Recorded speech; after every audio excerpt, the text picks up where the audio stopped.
Hello and welcome to Infamous, the audio podcast. This is Brandon, or Mutilus on Discord.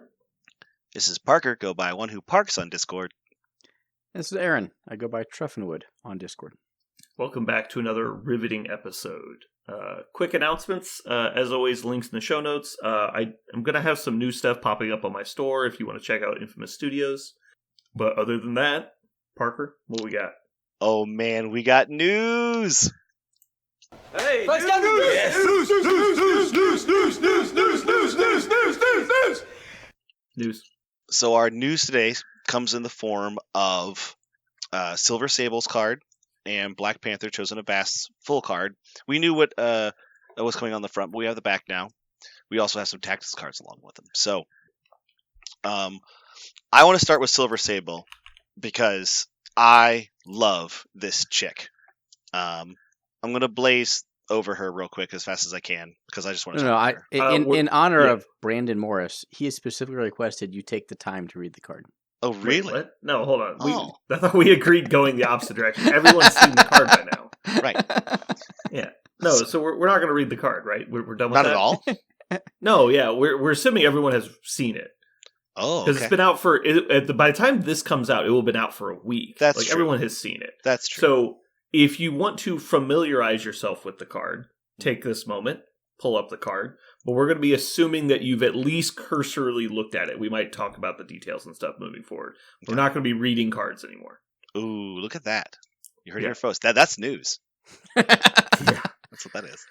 Okay, so Parker, what did you think about Silver Sable? Overarching view, not specifics. I really love our first super dedicated sniper in the game. I think it's really cool. We've had some pseudo snipers with long range attackers, but they usually have some their secondary attack is a close range attack, or we've had something like the Punisher where he's close range and then he has a sniper attack. She is just snipe.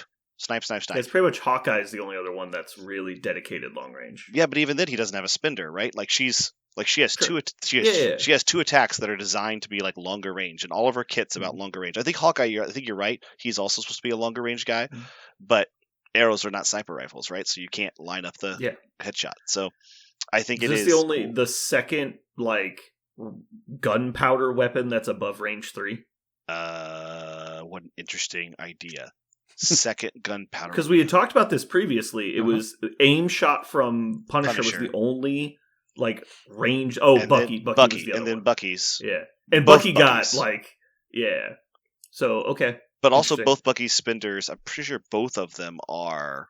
Yeah, Universal Operative's spinders is also range. Oh, it's range 3, not range 2.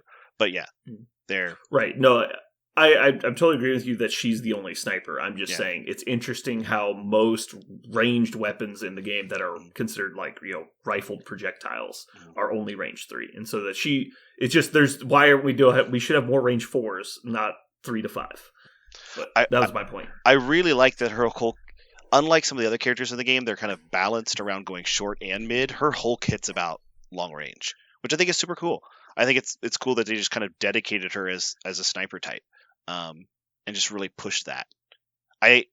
From a comic book point of view, she definitely, is featured oftentimes using a sniper rifle, but it's not her super forte. It's not like she's that known. That was my next question. Yeah, I was is this her deal? No, in the Marvel Comics universe, she's not the dedicated sniper character. There are some characters that are kind of like that. But if you're going to pick one in the Marvel universe to wield a sniper rifle in this game and do it that way, she makes perfect sense. Also, the shot caller ability is straight out of the comics because she's almost always the leader of some sort of squad or team, and from range, strategically motivating them or using their abilities. So she is. I think they nailed her, with the exception of they just chose to do her as a sniper because they could. Aaron, what was your initial takeaways from her? I don't know how she's going to play on the table, but I fucking love the design space they went to with her card.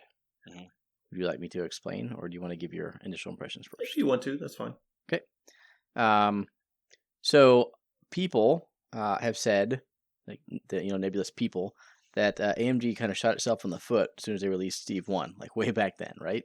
with design space issues, right? Because they always have to consider Steve 1 when they make a character. So she has an ability, Want My Help Pay Up, that costs 0. Okay, Steve 1 cannot help her with that ability. Other characters lose power, but they don't pay. So it is a great ability that has 0 interaction with Steve 1. And her spender. Everyone's like, oh, well, Cable removes cover. She gets benefit not attack within cover. It's awesome. Broken, busted. Oh, wait. Cable only removes cover inside of 3, and she has to be outside of 3. So it's like they looked at every possible broken combination, and they just fixed it on the card. So I have to give kudos to AMG for taking a look at where this might be most broken and just fixing it with words on a card. Like, they don't have to go back and, errata and nerf and buff stuff later. They, I think, went outside their normal design space. And so I wanted to call that out as an impression I had. Yeah. I generally agree. I didn't think too much about the points you said were like preventing possible synergies that could break stuff. I did notice the Cable and the range 3 thing. I didn't think anything about Steve 1. I think there's pretty obvious the things that Steve 1 breaks are the 2 cost reactionary powers. But I was overall happy with the power scale of this character. She has a lot of interesting abilities. And there's really kind of an outside the box thinking on how to design a 4-pointer in today's game. And that's what I really appreciated about this model. I think, so obviously she's a glass effing cannon, right? Mm-hmm. She's a 4 health, 3/3/3s with 5 and 5. Sorry, 5 and 6. You said health, but you meant threat. Just clarifying. Sorry, yeah, 4 threat and 11 total health. With 3s across the board is not good. She has 0 action economy for herself. So she really is kind of that glass cannon. But oh my god, that spender is amazing. The spender is boss. Yeah. Right? Increased damage by 2 is equivalent to rolling 4 extra dice. Mm-hmm. So for 3 power, she has a range 5 10 dice spender effectively.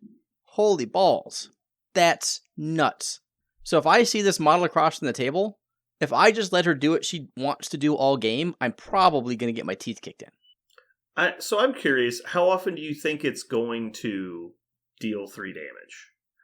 What do you mean 3 damage? How often do you think you're going to do 0? Like, with a 6 dice spender? Yeah. I actually think the odds of doing 0 are not insignificant. And so I think a lot of people are going to rely on this to basically double tap people. And while it is definitely possible to do that, I don't think it's actually going to happen as often as people think. But also at the same time, her odds of one-shotting people is massively increased. And so it's interesting to me where this model is going to average out throughout a game. Yeah, but with that ceiling available, I cannot let that model just sit there. Sure. Right, so I'm going to have to take someone that can ignore her Sniper Nest innate ability to get in her face and just make her dead. You think so? You think she's going to gain that much power from just regular attacks? If I'm playing her, it's probably going to be in an affiliation that gets her power. Okay. One of the even if she does double builders, that's not a bad turn, right? I'm not saying that the spender is all terrible. She does. I'm just saying, like, I think people are immediately assuming, like, the turns where she's going to double spender, potentially daze, like, 2-3 point models is cool. Yeah, but I don't think she's never going to have that much power outside of, like, Inhumans or A-Force. Or her flip turn. But yeah. No, I'm not looking at her, like, using her spender every turn. But when it's going to be impactful, I think it can be supremely impactful. The thing I was actually thinking is it might be worth trying to ignore her, because feeding her power could backfire so hard. Yeah, but she has the innate, or not, but the reactionary, Want My Help Pay Up, where she just gets power. Like, I would build an entire team around leveraging that ability. Well, it's not free power, though. You're spending resources on your team to give her that. But you also spend 2 power. But you're spending 2 power to add a die to your attack roll also. No, it's good. I'm not saying it's not good. I'm just saying, like, if their team is basically a model that's just feeding her power, and all of her stuff is just her making these attacks, I'm curious if it's worth me investing my resources digging through your team to get to your range 5 model in the back that has all these defensive, like, plans to try and daze a 4-pointer that's just going to turn over and kill 2 people. Like, that's what I'm worried about. It's like, is it worth the squeeze to get this model dead over everybody else? I think she's going to. If she picks up an Extrax and sits on a secure in the back, I think you're right. I think people are going to have to need that kind of incentive. If she's just scoring 1, I don't know how much they go after, but that's how you like increase your odds of people going after her, right? Is you pick up something or you have a secure close. And if you have a secure close to a size 3, then that's great, right? Because she can stand on the size 3 and get sniper nest while she's scoring, or you can pick up something and sit on the size 3. I don't know if you have to play her in sniper nest all the time. I don't think that's something you have to do, but it does give her 5s, which is pretty cool. No, yeah, it's definitely cool. I think I just kind of want to walk up with Sherry and just push her off her terrain piece and then make her walk back up. I think what might help pay up is really, really cool. I want to look at characters that don't have a way to spend power, like other rapid fire characters. A lot of other rapid fire characters don't want to spend, like they can't. Like Mystique is a great example. Like she's an awesome character, but she almost never spenders because the correct answer is she doesn't have the action economy to spend power. Right. And so you're just like, here, Mystique will just do rapid fires with 5s and keep giving her at least one rapid fire of 5 and give her a power. That seems great. Like there are lots of characters that Hawkeye is another one we just mentioned. Like he just sits on power. Would it be cool if you rolled a 6 and give her a power? That seems awesome. I mean, I immediately go toward like Panther. Panther spends his power well, but if he has 2, he's getting extra die in his attack roll. That could translate to extra damage, which refunds itself, or at least half of itself, right? I don't know. Like I said, I would plan my entire team around using that ability as often as I could, because not only does she have the baller spender, but shot caller is field leader just straight better, and that's a signature Cyclops ability. So yeah, shot caller is very good, assuming that she can fuel it, because she does have obviously 2-3 cost abilities that are both premium. Parker, can you give us a rough expectation on where we might see her affiliated? Is this a trick question? It sounds like a trick question. No, I've never heard of this model before they announced it. So. Oh, where she'll be affiliated? You mean where would I expect her based on the fluff? Yeah, okay, that is my question. Okay, I would say absolutely Defenders. I think just because they're the kind of the Street Fighter good guys. I wouldn't be shocked if she's in Criminals because she is a contract, worker. She's contract, not really contract. You just contract killer. Yeah, she's a mercenary. She's right? a mercenary, right? Yeah, kind of like Taskmaster. Yeah, so we could see her in Criminal Syndicate. Before Punisher was moved into Defenders, I could say she might be a totally unaffiliated character. That's how wishy-washy she is. But she's almost always ends up aligning with good guys. So they could find a reason to throw her in A-Force, but I don't think there's any canon support of that. Okay. So I think that was really my big question, because if she's affiliated, that could be really good. Right. They desperately need to be able to spread out, and she really helps with that. Right. I think of the ones that stand out are like the street thugs, right? So probably Criminal Syndicate and Defenders are the obvious possibilities. There's maybe a long shot with something like Hydra or A-Force because, International Shield maybe, international spy types, but she's a mercenary, so I don't know. Yeah, it'd be odd. Well, I mean, obviously she'll be an Avenger and maybe an X-Man, so we'll see. Maybe there's an issue once where she's with an Avengers, but she's almost always. I'm just kidding. Obviously, it's almost always. I don't actually. She's a big.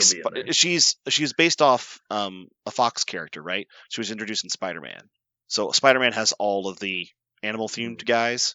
So she was a bad guy for Spider-Man. She's the Silver Fox, right? So Sable. Yeah, Sable's not a fox. It's a small animal creature. Shit! I know exactly what a sable is. It's like a weasel, isn't it? Own one. It's not a fox. I don't think it's technically. It might be a weasel. Yeah, it's in the weasel family. Oh shit! Yeah, look at me. They're not a fox. Not a fox. Not a fox at all. Call myself. I know what a sable is. I want to buy one. Nice. So yeah, that's the animal they used to get a lot of their paintbrush hair from. Ah, makes sense. Okay, so they look like little angry bears. I don't think I've ever been so embarrassed to misname a creature, misclassify a creature as a sable. It's not like you said it was a reptile. That's true. At any rate, she's she's from the Spider-Man series. So for that reason, could she be a web warrior? Maybe. Like, oh god, that's the like- last fucking thing we need. right? Fucking 7 dice all webbed up range 5s. It is not. It's actually not, now that I say it out loud, it's not completely outside the realm. It's gonna happen. It's almost guaranteed at this point. We do Okay. know that she comes with some Defender cards. We can slide with that. So this is why Yeah, we know she's independent. the likelihood is Defenders is very high. So our first Defender card is Street Smarts. I'm not going to read it. What do you guys think about Street Smarts? I think it is worth testing, possibly worth your 5, depending on the crisis scenarios you're running. But ultimately, God. probably not. What's that girl's name with the afro that's on the card art? Misty Knight. Misty Knight. Oh god, it just reminds me of Strike Force. Like, you get PTSD. Like, what the fuck? And then is that the samurai girl? What's her name? Oh, crud. Red Oh, something. she's Misty's, like, she's always with Misty Knight. She's in the Iron Fist TV show. Colleen Wing. Wing. Yeah, Colleen Wing. Yeah, this card's interesting. It depends on, I guess, where the meta's at on it, how valuable it is. I think if it was out right now, I think there'd be people with it in the rosters. Being able to take a damage on Immortal Hulk to not get moved is pretty fucking good. Oh my gosh, I just realized something. In the bottom of the card, behind the text, I think that's... oh, shoot. For some reason, I can only think of the dinosaur's name. Devil Dinosaur and Moon Girl. Yeah. I have no idea who that is. Yeah, they are two more, like, streetwise Sure. heroes. Yeah. But yeah, I don't see the dinosaur, actually. I just see Moon Girl. Or maybe it's not Moon Girl. It's just like it's hard to tell. Yeah. But anyway. See, I think it's matchup dependent. Yeah. If Immortal Hulk or Hulk is being thrown into my team, right? If I can take a damage to stop that, heck yeah, every day, all day. Also, like Luke Cage, like, oh, I'm going to throw you out of here so you can't, too dangerous to ignore. It's like, nah, I'm still here. You're like, yep. Ugh. Like, I think it definitely has value. It would probably get played. I'd say it's probably better than Stalwart Determination. If you did Hulk and Invincible and Immortal Hulk are both in this affiliation, would either of them prefer not to be thrown? That makes sense, right? Yeah, That's absolutely. what we just said. Yeah. We both just said that. Well, No, you should stop looking at the cards and pay attention to the conversation, partner. We both. No, have Aaron, said you that. said if I'm playing into, is what you said. Then You didn't say I if you're misspoke. playing. Yeah, I missed. I was paying very close attention. So close, in fact, that I knew your words better than you did. You could say. I still said exactly what you said That's 10, true. 15, 20 seconds ago. I don't remember And that. that's why but Aaron agreed with I me. listened to Aaron really closely. Uh-huh. What's the next card? Parker, Next one's called- Master of Listening. The next one is called Cover Me. This card is very interesting. Uh-huh. This card had everyone in a tizzy for about 3 hours. I don't think it's tissy worthy. I think it's exciting. The possibilities. Sure. I don't know that it's actually good, but the possibilities are very intriguing. Yeah. I don't think this will end up seeing play. I think people will test it out and realize the power cost is supremely high.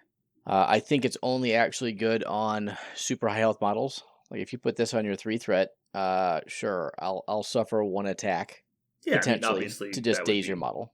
That'd be silly, right? Like, you also wouldn't play it on a model that's like Wong standing on your back D. Like, it'd be so worthless. Like, Right. The but best case being is, able to play this on like one of the Hulks standing in the middle of their list and saying, "Cool, now I've got Silver Sable and Doctor Strange and Daredevil all waiting to murder you if you try and kill Hulk with like 6 hit points left, and you might just fail." It's very annoying. Anything that directs what your opponent is allowed to do is obviously strong, and letting you repeatedly attack their list is basically saying you can't attack this model. So this is either a card that doesn't get played, or gets played as part of your strategy every game, like round 2 on Hulk. Like Hulk double moves to the middle, picks up an extract. Round 2, plays Cover Me, says bring it. I'm just pointing out that this is in the same affiliation as Pentagram of Far Away, and you just teleport Hulk into the middle of their list and be like, "Surprise, motherfuckers!" You also have to have people nearby who can take advantage of the ability to attack. Sure, right? So like Silver Sable. Absolutely. So I was one of the people who lost his shit as soon as I saw it, because specifically my defenders list is the reprisal list. It's all about having nobody easy to attack, and I think this card does everything that list wants. And so I think Aaron, your analogy of some lists will never put this in their 5 and some lists will always put this in their 5, and I think this is always going in mine, because there's so many situations that I've been in where, if they'll attack the one model that's not going to hit them back, right? So if I'm playing 3 models to hit them back because I'm taking advantage of Daredevil's leadership on their turn to get rerolls, the fact that I can then say, okay, the one model you feel fine to attack, i.e. for me it's Ghost Rider. So you feel fine attacking Ghost Rider because he's the only model, because 2 things. One, you want to attack Ghost Rider because then he can't do his retributive abilities, and you want to try to remove him from the table as quickly as possible so that he doesn't get huge mileage out of Deal with the Devil. So I say, okay, Ghost Rider on turn 2, you said Hulk. I say turn 2, it's cover me. And then you go, okay, cool, attack somebody else. All my guys have reprisals, so you're going to, if you attack somebody else, then they're going to do their reprisal, and Ghost Rider is going to hit you with his retributive abilities. And you get the vengeance crits. Yes. You get the Spirit of Vengeance. Yes, is that the name of the ability? Wicked Judgment, I think. Wicked Judgment, yeah. So you're going to be hit by Wicked Judgment, and my model's attacking you back, and I'm getting rerolls. Or you attack Ghost Rider, and I do the same thing anyway, minus the Wicked Judgment. And I think that's huge. The only problem with it punishes them for everything they could possibly do. This is what I was talking about in the Discord. Yeah. So I think it's a very, very, very strong card when you're playing Hulk or Ghost Rider. I think specifically those models. 2, potentially Luke Cage, but Luke Cage is more of a weird situation you'd be in, and you probably wouldn't have taken this card if your Luke Cage is your best target for it. It feels so good. I think Luke Cage next to, so if you play it on, say, Immortal Hulk, who is then attacking? Is it Luke Cage who's nearby? Is it Silver Sable? Is it Hawkeye? There's actually a lot of options. Daredevil's actually great at this because he can hit them with their baton and push them out of position in the middle of their turn. I don't want a Luke Cage attack and a Daredevil attack. What I want is a free Immortal Hulk attack. No, so obviously. Put this shit on Luke Cage, play Heroes for Hire, taunt. Yeah, and assuming you have 6 power on Luke, that's totally playable. Yep. Also, that's the problem. That's why I said it's not really playable on Luke. And another allied character doesn't have to be defenders. No, a defender. So if you wanted to try to put a long range heavy hitter in your list that can stand behind this, behind your scary model is up front, and he's providing, or she's providing, whatever it is, a lot of downrange attacks. You could do really funny stuff. Like, what if you put OG Captain Marvel in your list, and she was in binary form behind your scary model? And so they're like, cool, every time you attack my big scary, Captain Marvel's going to be hitting you with 6 dice fully rerolled zaps. Like, that seems terrifying as hell, right? So there's a couple models in the game that if you stood them next to him, you go, okay, cool, attack Captain Marvel or attack Hulk.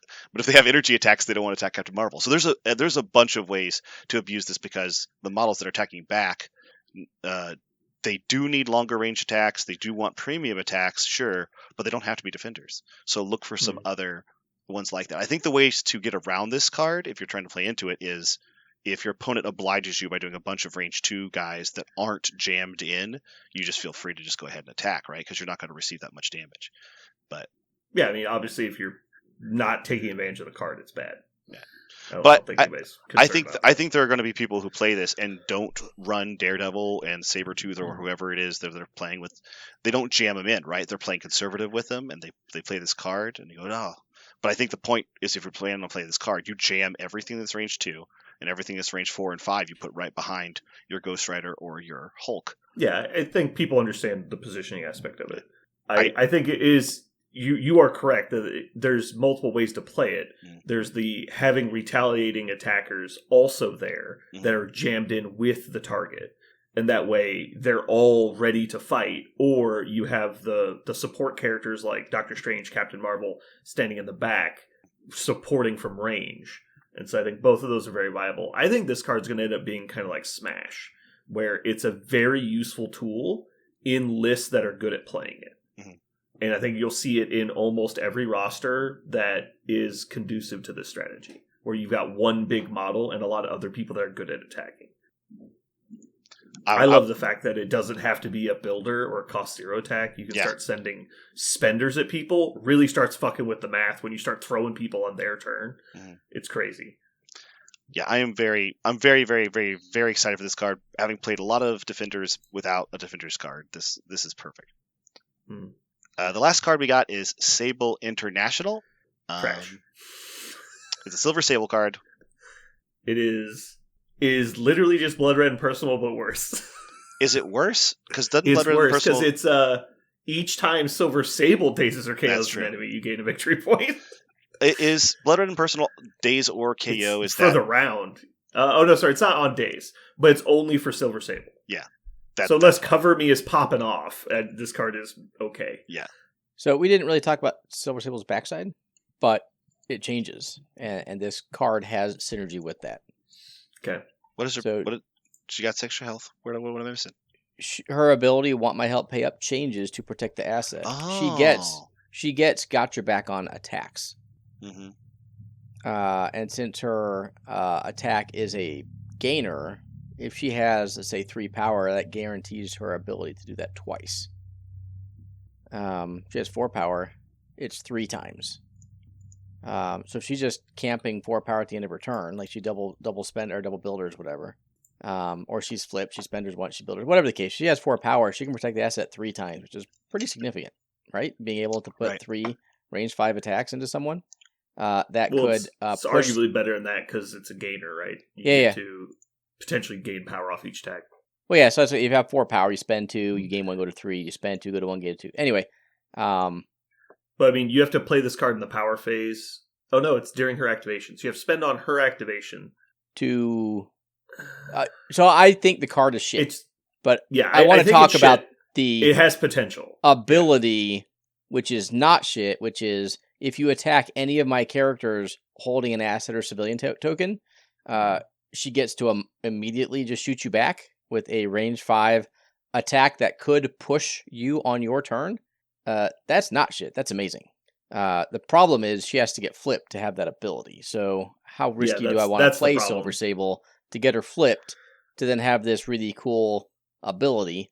I don't know. Again, you could actually just flip her yourself because you could, no matter the cost, to headshot somebody, and then you could throw something into her, you could just intentionally flip her over. Finally, probably you could actually beam her as well.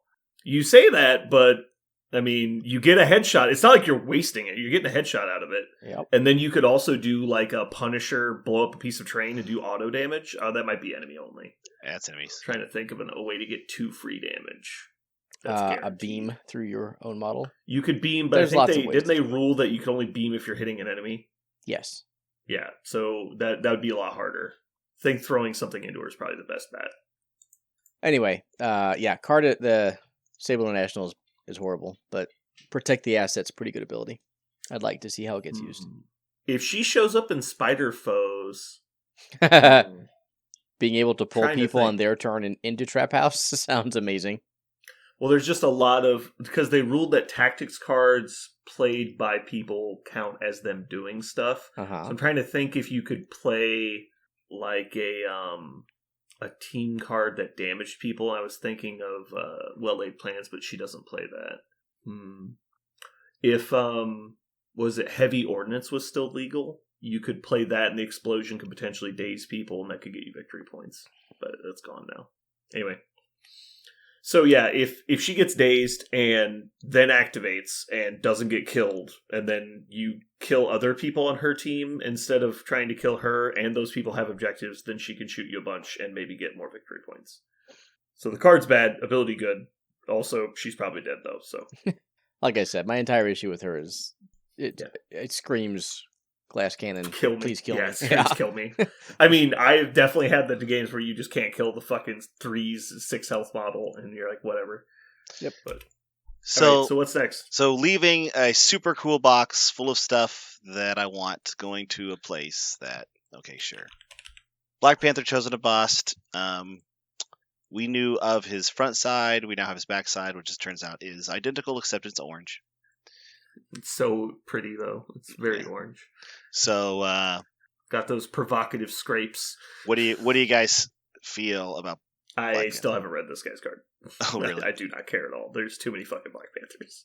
I already hate Black Panther. I haven't even fully read the second one. They want me to read a third one now. I think his sculpt is the best of the three of them. Yeah, his sculpt So is that makes cool. me want to put him on the field.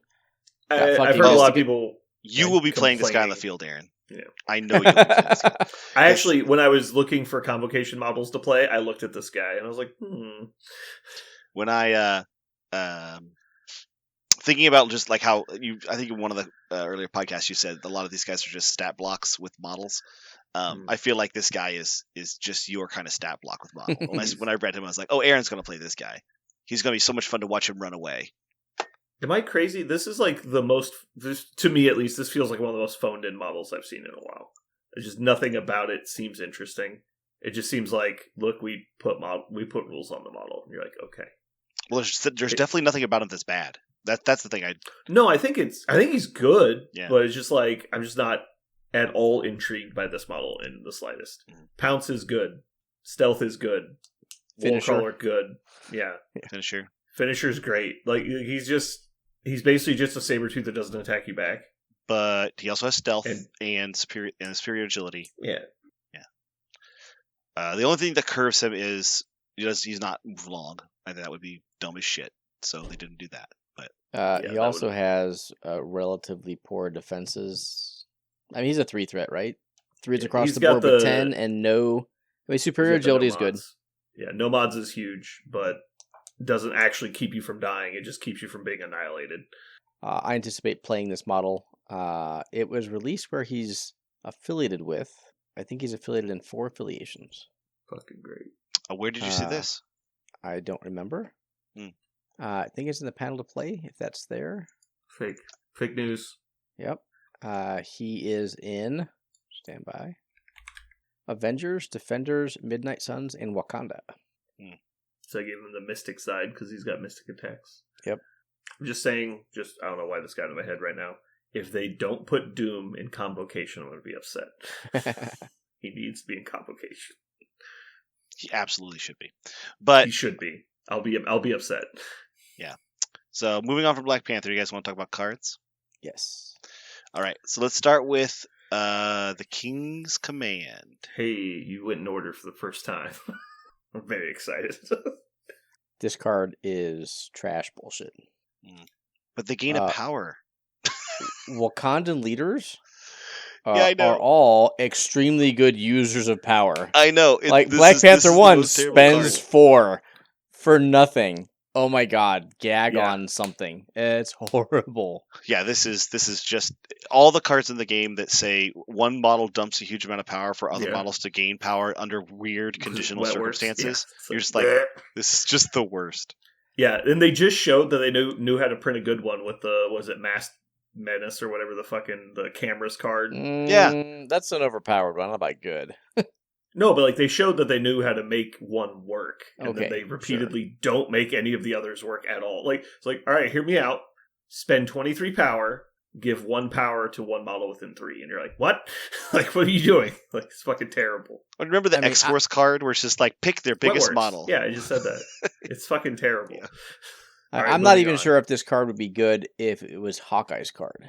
And I only say Hawkeye because he is the quintessential model for having power and shit all to do with it. Mm-hmm.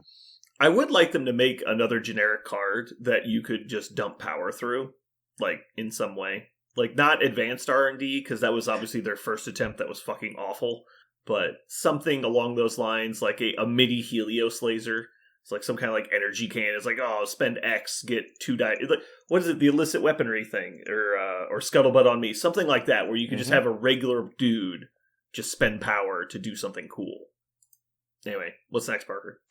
Next one is Wisdom of the Ancestors. All right. I think they missed so low with King's Command because they knew they were going to hit so high with Wisdom of the Ancestors. Yeah, that's my theory.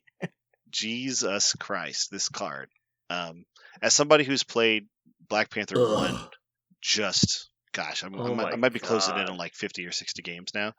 Like, are you serious? I have not read this card before. Oh my God. This is fucked. Black Panther 1 just crushes it so hard when this card goes off. Oh my gosh. My Don't unaffiliated forget, you Thanos also list put just got vibranium armor. better. Yeah. So he's also his DR. Like, fuck.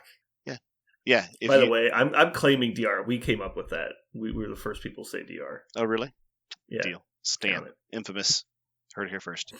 But Uh, yeah. This card is absolutely off the chain. The fact that you can do this and it's a Spirit of Wakanda, right? That's the name of the ability. No, you mean Wakanda Forever? No, well, Wakanda Forever, but I'm talking about his reroll all attacks. Oh, Mantle of the Black Panther. So mantle, yeah. Yeah. So the fact that you would mantle He needs to go skulls and blanks and reroll all. Yeah. Get it. and attack 3 times. Yeah. And one pounce. Yeah, and pounce. And then on defense, he counts everything except against Mystic and Except now hits. skulls. Yeah, except hits. Oh my gosh. 6 on 8 defense. Also, he has if you're trying to throw into him, he's got Plus leadership he's got reroll. 4. Yeah. Ooh. He's got 4 And plus. DR. Yeah. And he could do if you place it in Steve 1, you can do that on 4 power. That's just knuck and futz. It's All right, let's move on. 0 out of 10. What's next? Hold on. Would you Fucking- ever consider playing it on Shuri? Yeah, on the next Shuri that comes Yeah, out. with Black Panther Shuri when What she's are you talking about? when she wears her I kitty will give pajamas. them. I will give them that at least they said counts as a success instead of counts as a like critical or something. So she still gets the fucking power for it. It's like, why not?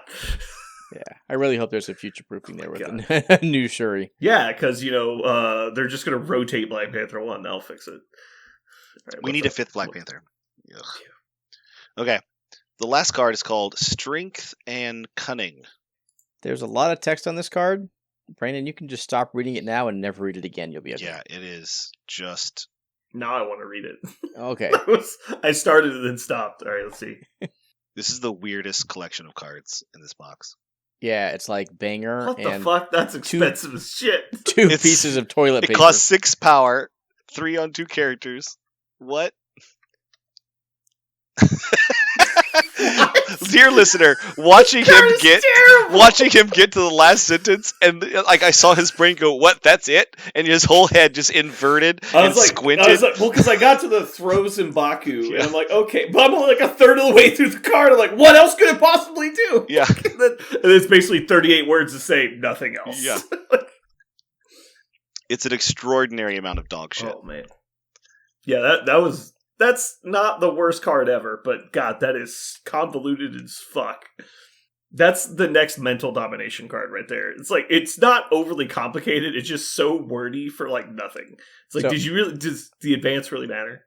I have to take half of the credit I gave AMG for designing Silver Sable's card back. Mhm. So the 4th sentence on the card is, if M'Baku collides with an enemy character, he does not suffer damage from the collision. How pertinent is that sentence? It's extremely pertinent, Aaron, Why is that? because redundancy is important. Oh, okay. Parker, do you get it? Ugh. He has like solid frame or whatever it's called. Yeah, M'Baku has solid frame and doesn't take damage from collisions with characters.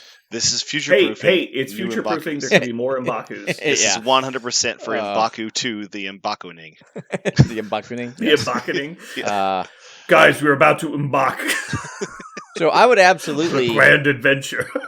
consider nothing of the card. I wanted to say No, like we're done. having a reactionary throw is good.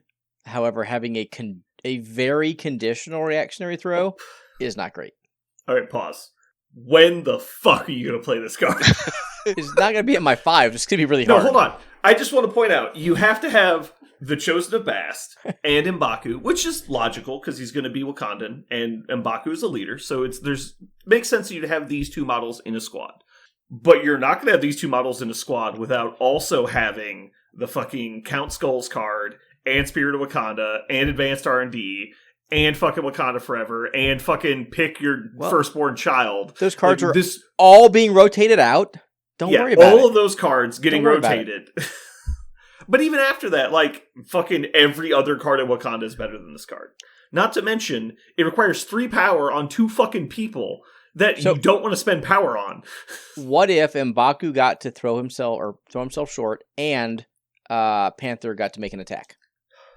What? I'm reworking their card for them. Oh, so right now it's a throw and a move. I think personally, if it cost 0 and made you win the game, it would also be better. I know we were talking about fucking wishes and nuts over here. What are we doing? Whatever. Okay, we're done. It's a terrible card. I agree. And specifically because you could, outside of Spirit of Wakanda, absolute bullshit, you would never even have the opportunity to play this card at a relevant moment. But because you do, now we're creating a line of play where you first turn Spirit of Wakanda, activate, don't you have to activate Shuri to play it, or whoever's playing the card? This card is not a Spirit of Wakanda play. I'm aware, I'm just saying in general. Spirit of Wakanda has to be played by active model? Mm-hmm. No. Okay, so you could do all your Spirit of Wakanda. Oh, no, because you have an advanced R&D. That's what it is. So you advance R&D, play Spirit of Wakanda. Next turn, run M'Baku next to an extract and not pick it up. And then they go up and pick it up. Oh, I got you, motherfucker! Like, trapped! Like, what are we talking about? So it's only playable if you have, like, had somebody dazed and one of their models picks up the thing. What are the odds you have a throw lined up in that exact moment? Dude, what are we talking about? This card is terrible. I'm with you. I agree. What I don't understand. It sounds stupidly expensive until you think about the time frame at which you will need this power. It's like, at this point, all of the extracts are already picked up. Like, what are we talking about? What I don't understand about it is, unlike some of the goofy cards in the game, like Thor hitting the shield or whatever, those are all like iconic moments. This is Black Panther and M'Baku. Those two iconic team ups that are always. Yeah. M'Baku's always launching himself into combat while Black Panther sneaks around. What are you talking about? This is such weird... This keeps getting worse the more I think about it. Yeah. Okay, so the only way to get the objective on the ground, right? Somebody gets dazed. So if I dazed the person, why the fuck didn't I pick up the objective if I've got 6 power on 2 of my models? And so we're assuming that they dazed the model. But if they dazed the model, why wouldn't they just put the objective opposite M'Baku so that I couldn't throw myself into them when they go to pick it up? Nothing says M'Baku has to hit the character that picked it up. Well, it does if you want to get the effect. Any of the effects on the card. Maybe I want to daze someone else. You just want to... Oh my god. Like, congratulations, you picked it up with Spider-Man. I daze Cat. It has to be towards the model that picked it up. But doesn't have to hit the model that picked it up. It doesn't have to hit the model, but assuming we have, let's go. So the actual value of this card is the worst incarnation of Weapon X program we've ever seen. That's the saving grace of this card. It also costs twice as much, requires 2 fucking characters. What are we talking about? Worse than Hippo. Hippo literally has more value than this card. What if I could combine Climbing Gear and Weapon X program into one Tactics card slot? Fucking A, nailed it. Aaron, we're going to have a review about your performance on this podcast. It's been overdue. Please send in all the pictures of you using Strength and Cunning to great advantage so that we can post them on our message board that we don't have. Christ. This is we've replaced the full Ron Burgundy with this. If you just play this card in a game, you get points. It doesn't matter. You don't have to fucking play Cloning Banks to summon a Kraven to then actually kill your opposing Spider-Man and then play Fearful Symmetry. Now all you have to do is play Strength and Cunning in a game. That's all you have to do. Look forward to it. Okay, is that it? Is that the last of the news? Yep. That is it. That made me violently angry. I'm glad we saved the best for last. It is. Okay, so overall review of the news. I am actually very happy with the state of the releases. It felt like for about a year there, every time something came out, we were holding on to the fucking rafters, hoping the building wouldn't fall down on top of us.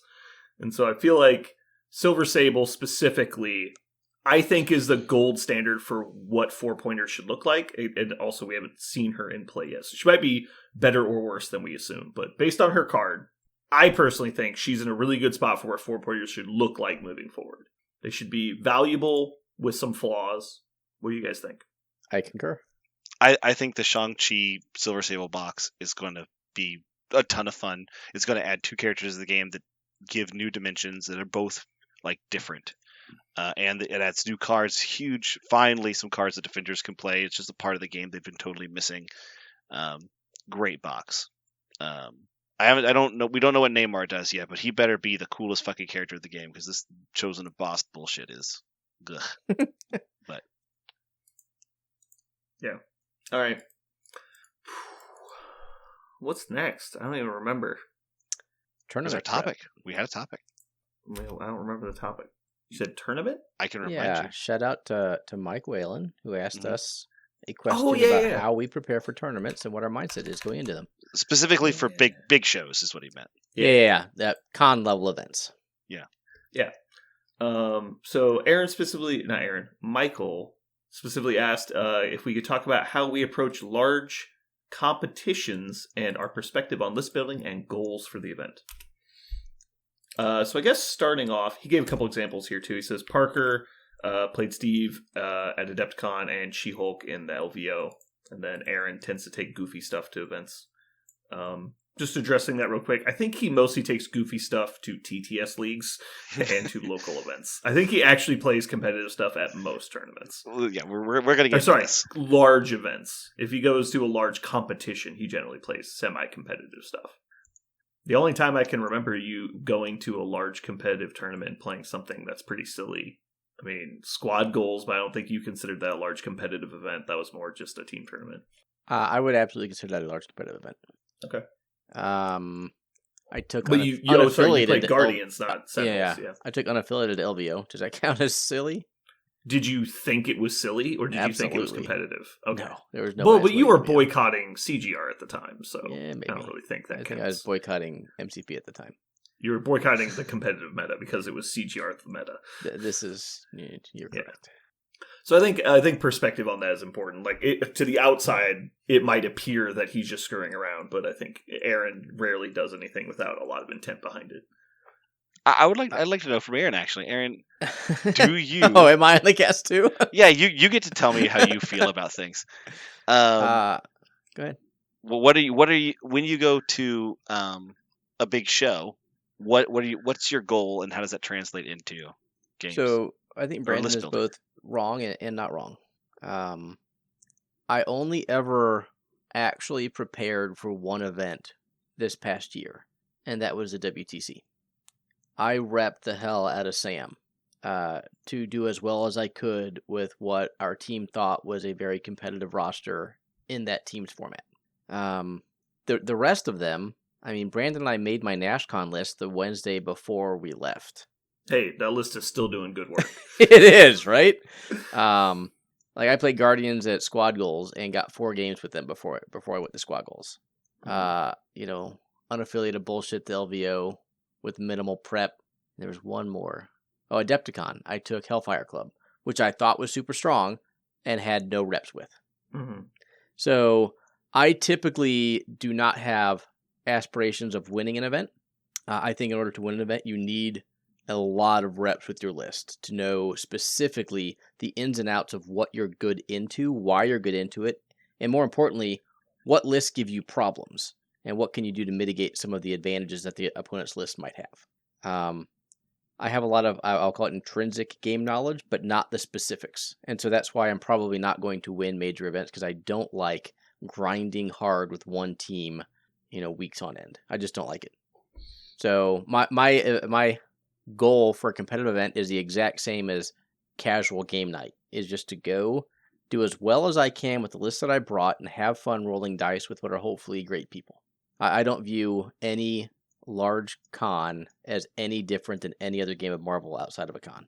I would show that kind of surprises me a little bit. Really? Yeah. I thought for sure you would have known that. No, well, this is the part that surprises me. One of the things that when I talk to you, Aaron, about lists, you often talk about like what you consider to be strong, what you consider to be weak, right? You'll say like I consider these 5 to be really strong, or these 4 to be very weak, and you like to like structure this in your mind a lot. And I've noticed when you go to cons, you just immediately disregard the ones that are weak. You don't even consider them when you're trying to start choosing. If you want to do something specifically fun, like a TTS league, you might specifically pick one of the barrel because you want to play the bottom and see what happens. But for a larger con, I've almost always seen you go for the top shelf in your mind. That surprises me that you are going for fun, but also the top shelf. Is it because you just you enjoy winning and you don't feel like you have a good chance of going X and 1 with one of these lower tier lists? So I think I've never gone for the meta list. Like webs That's were possible. not meta at NashCon. Sam Vendors were meta at WTC. I'll take that back. But again, that was the one that I specifically wanted to do as well as I could at. I would also argue you had the least input on your own list design and that event than anything else, because we were approaching that as a what does the group think we should play, and then it ended up basically once we settled on what teams we thought were viable, then it was basically hand these out to people that want to play them. So I don't even know that you could say that was your choice to play Adventures. But when I was saying earlier that I think you put a lot of thought into what you're playing, it's not specifically like choosing affiliation. I think it's more about roster construction. Like, even now with you playing Sentinels most of the time, you are building what you consider to be a viable roster. You're not just throwing shit in a list willy-nilly and trying it out. Like, you put a lot of thought into your tools that you're bringing. I'm not saying that, like, oh, you're going out and choosing this list you saw online. You're constructing it in a way that you think is viable. Yeah, as anyone who plays a game in a competitive sense, if you're not doing that, why are you playing? Like, if you just want to grab your 10X models and play on a casual night. So I guess in my mind, that's what defines casual versus competitive. It shouldn't be how you play the game. Everyone should be trying to win the game that they're playing. But are you bringing 10 models because they're all what you watched on TV growing up? Or are you bringing 10 models because of the specific game synergies they bring together? And I am always the latter. Like, I might play Sentinels, and I know that they have a lot of weaknesses, but I will try to see what I can do to mitigate those weaknesses or accentuate the strengths. And yeah. And that's so when I was saying that he had Michael had asked, like, Aaron often plays goofy things at big events. I was pointing out that I don't think Aaron plays goofy things at big events. I think Aaron brings very calculated things to big events that look goofy from the outside. Sure. I think I bring one step down from whatever's meta. I don't like playing meta, but whatever I think will do well outside of quote unquote the meta is what I like to bring usually.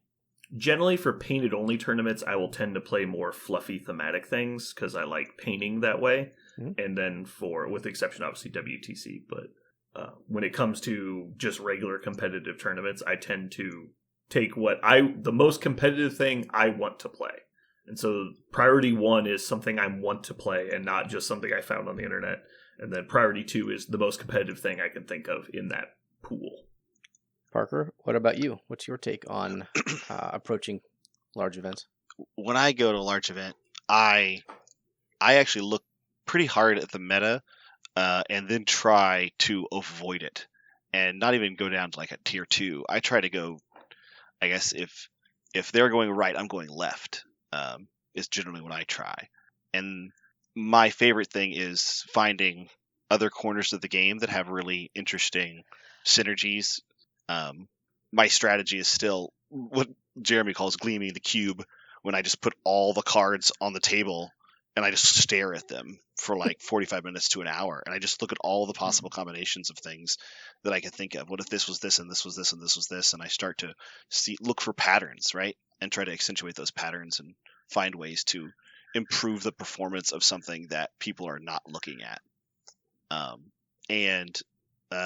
Generally speaking, that usually comes from me picking out one part of the game and like maximizing the potential of that and then seeing if it has legs. And sometimes it does and sometimes it doesn't at all.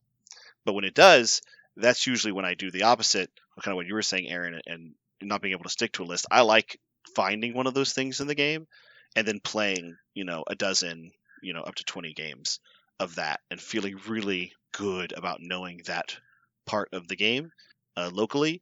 So then when I bring it to something bigger, I'm surprising people.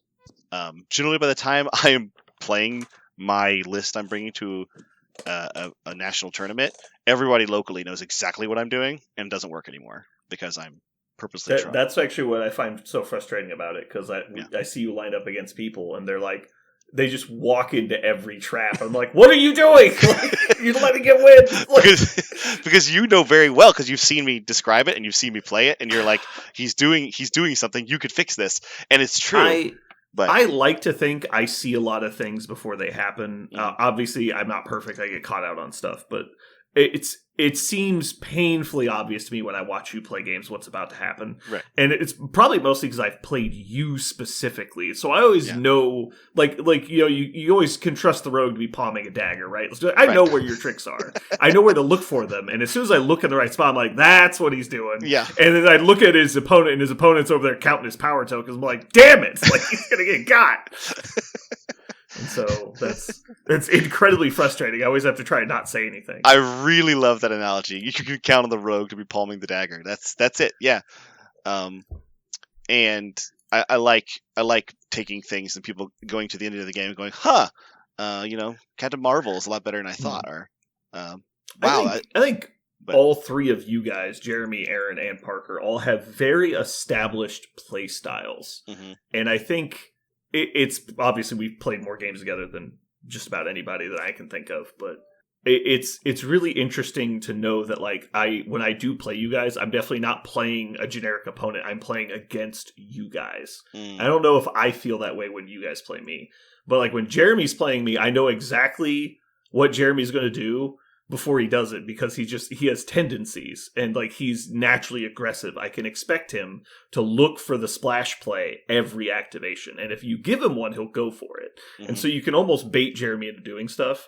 Parker is very Rube Goldberg machine. He's trying to accomplish a goal. Mm-hmm. And so no matter what, he's going to try and do that goal. And so if you can identify it early enough and disrupt it, he gets frustrated.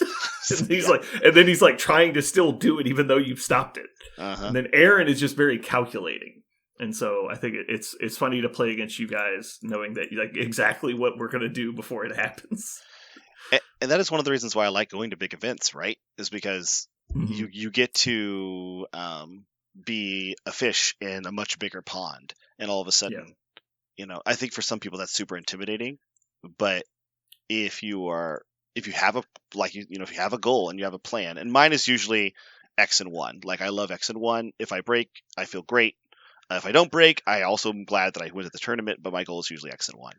Okay, so let's talk about this then, because this was another part of Michael's question. Mm-hmm. So you said your goal generally at larger tournaments is X and 1. Yeah. Can you go a little bit more into that as like why that's your plan, or like why that's your goal? Like what does X and 1 mean to you? So I a long time ago, I was all about winning big shows, right? I was all about it. And I say a long time ago, not so long ago. And I realized that there's so much outside of my locus of control when you go to a tournament to actually go undefeated and win the whole thing.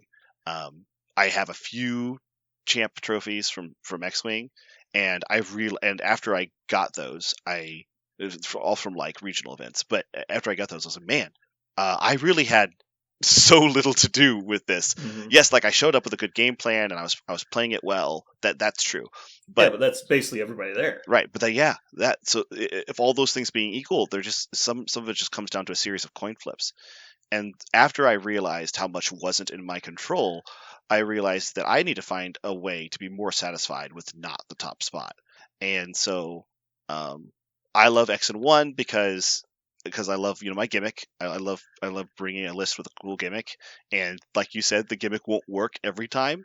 And so as long as I surprise, everybody but one, that feels great. And once I get to the final rounds, usually people figure out what I'm doing by then, or I'm just reaching players that have the ability, like you say, to sniff the out more experienced the gimmick. Players. Yeah. And then they start to go, oh, wait a minute, this is not, I see what he's about to do. And so I go, okay, well, now I have to play really hard. And that's usually where it starts to fall down. And I'm fine with that. I've learned that's it. I don't need to get the top spot anymore. Yeah. All right. So Aaron, do you have a goal when you go to larger events? Nope. I agree with that. Roll dice, have fun. My goal when I go to large cons is to lose as few games as possible. It's not about winning. It's about not making mistakes, really. Like, when I'm at the local game store, my goal is to play as well as I can. Like, the outcome of the game is mostly irrelevant. Like, I don't actually care about the win-loss. I care that I didn't make a mistake during the game, or like a noticeable mistake that like cost me something. And so that's usually what I'm watching. When I go to a larger convention, that like mindset stays the same. I'm still trying to not make mistakes, but I'm trying to actively avoid losing. And so I play very, very similarly. The only difference is I'm more attentive to game state. And so, like, when I'm at the local store, I usually don't even look at the score. Like, we'll score points, and like I'll play against like Richard, somebody who's watching the score the whole round. And so as soon as we pause the clock, he's like 5-3, and I'm like, okay, well, I'm gonna count it because I haven't looked at it once this entire round. And then we go around, I double check that we're doing everything right, and then I move my score token. It's like, because that's the least important thing to me when I'm playing a game at the game store is what the current score is. When I'm playing at a convention, I'll take some time in the power phase, or like during one of my activations, I'll like look around and confirm the objectives where I think they are, and like what the score is looking like at the end of the turn, what the pacing might be later. I normally don't do that stuff. I do it at larger events, because the whole point is to like not walk into a trap that I just didn't notice because I wasn't paying attention. It's like, oh, if I had realized last turn that, I was going to lose next round, I would have, tried to daze that model. And so that's the only kind of stuff I really change. I think the way I play is almost exactly the same. You've been talking a lot about knowing each other.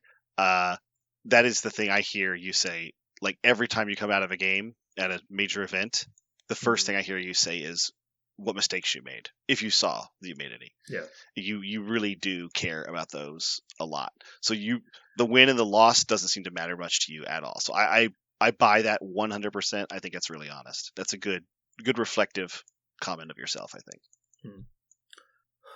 How much does the current state of the meta affect what you guys bring? I know Parker talked about this a little bit, but I think it definitely matters for me. I will avoid things that I think are bad into the current meta, but I almost flatly refuse to play what is objectively meta. Like, there are things, I don't know, it's kind of like the grandfathered in rule. It's like, oh, I've been playing Iron Warriors since 2nd edition. They're just really good right now. It's like I've played webs a lot early on. Like, I don't really play Guardians, so I won't jump on Guardians just because they're good. And in fact, when they do get like popular, that means I'll probably tend to never play them and stuff like that. Like Avengers, I played a lot of Steve 1 back in the day, but I almost refuse to just jump on Sam and play it constantly. But I think that's more about I just don't want to play the same thing over and over again. I think to be super competitive, there will be exceptions to this rule, but I think you need to jam like 50 to 60 games with your list. Like, if your expectation is to go out and actually win an event, that's what you have to do. That's not something I'm willing to do, except for WTC, and that's because I didn't want to let my team down. And when you say jam games, you don't mean just play pickup games. You mean like play against other people who are trying to be competitive. Yes. Like play against meta-type situations. You just, like, going to a local game store and playing a pickup game against somebody who only owns the core set does not count. Like that. And not to mention, you shouldn't probably be playing your tournament list into those people anyway, because they're not getting anything out of it. But right. It's more about, like, it's about the practice. It's about the reps. It's about the game situations. Like, oh, this person's actually playing missions I'm going to see. They're trying to exploit situations, like playing against Brotherhood on Senators. Like, well, I'm going to need to probably do that a couple times just so I understand the situations and I don't walk into traps. I'm going to have to play against, Thanos on Researcher to see what my plan is. Right. Do I go here? Oh, that was a bad idea. Okay. Yeah. Try it again. Still a bad idea. Okay. Learn that one. What about option B? Okay, that worked better. I did that a bunch with Sam into CGR. Like, okay, I put Sam on my backgamma. That's a bad idea. Okay, I put Sam behind my deployment line. Okay, much better, right? So lots of iterating into meta behind my deployment line. Yeah, meta lists. I actually got screwed into Adepticon because I didn't have any recency into Shield, and I think that cost me my game against Vince. Yeah. Similar, like that might be harsh. Like, it significantly contributed to not winning that game. Probably the biggest contributing factor of that was your lack of experience. Like, because obviously a lot of things go into a game, dice rolls, priority rolls, decision making, but like you making probably a series of mistakes due to your lack of experience. Like, obviously you don't know them at the moment. It's not like you just forgot. It's just that you didn't have you're ignorant versus stupid, right? You didn't have the information you needed. It was just the recency of reps into. Right. I never had a, eye in the sky gotcha. Like there were still big Yeah. picture things that I was able to draw on from, Yeah. overall experience into Shield. But what do you do like against Kingpin on a D? Like if Right. you just There have are never experienced it, it's like you've already lost. You just don't realize it yet because you don't even understand what's happening. Yep. And I will say this though, yes, I think if you're trying to win and you really really want to win, but you have to have a real, I don't even know, a competitor's mindset. It's almost like a champion's mindset for that. That takes a huge amount of grit, because you want to talk about a way to burn yourself out of any game. Try to play into every possible combination where games take approximately an hour. That's a really good way to completely hate a game just trying to win. Well, And it's then all about you go to a con, and again, your chances of actually winning have less to do with your preparedness and more to do with the way all the dominoes fall. So yeah. No, it's definitely requires like it, but it's not like you should never be trying to compete at these events if it's not what you want to do. And so, like as an example, it should not feel like grinding. If it feels like grinding, you're doing something you shouldn't be doing because you don't find this thing rewarding. And this is a hobby. Like you should not be pushing yourself to be super competitive if you're not a competitive person. I think the people that are doing these things are the people that have that natural fire that like they just want to. And it's like you shouldn't go down and sit down and watch all of One Piece if you don't like it. Like that doesn't make any sense. I don't know. But I think there's something like to go to a national con and not be a competitive person. I think you can absolutely get something from that experience. I totally agree. I'm saying you shouldn't try and be competitive at it. Like you should not be. Your goal trying should to win not the be. Whole thing. Yeah, it's like, well, I'm going to Adepticon, so I have to try and win it. So I have to play 200 games. You're like, no, you don't. Yeah. Like that doesn't make any sense at all. Like you can go and just enjoy your games and have a good time, talk to your opponents, and like play through your games, do the best you can. But like the expectation is just different, right? Like then, like X and 2, X and 3 is probably something you're shooting for. Like it just depends on what you want out of the situation. I think going to these cons is still rewarding regardless of what level you are at, because you get to meet new people, you get to see new exciting things. Like it's a cool experience. I think having an X and 1 expectation is quasi arrogant. Mm-hmm. Let's say you're going to go to LVO, right? And a lot of people will say X and 1's their goal. There's like 8 people that achieve that goal out of 64. That's 1/8 of the field. I think goal and expectation is different. Right? Yeah. Like if they're I'll buy that. It's aspiring to X and 1. That's great. If they're disappointed and feel bad that they went X and 2 in a 6-round event with some of the best players in the world, I think that's a little silly. Right. Like we just talked about how not every game is under your control. Like you're going to lose probably 2 in 10 regardless of what you do. Like you'd be best player in the world and just randomly lose 2 or 3 out of 10. I was crazy happy with 4 and 2 playing A-Force at LVO. Like I was super satisfied. But just touching back on what Aaron said, like you need to play 50, 60 games. Well, if you're playing 1 game a week, that's a year. Mm-hmm. And at some point during that year, your games are going to start falling off because they're not relevant anymore. Like like some of those missions aren't even legal anymore. Like what are we doing? Like so now you have to like kind of look at it from the zoomed out mode. It's like, all right, well now I need to play 2 games a week for 6 months. And even then, I'm still not at 60. I'm just in the realm of where we need to be. So you need to play 2 games a week for 6 months to have that pool of knowledge to make the proper decisions in the moment.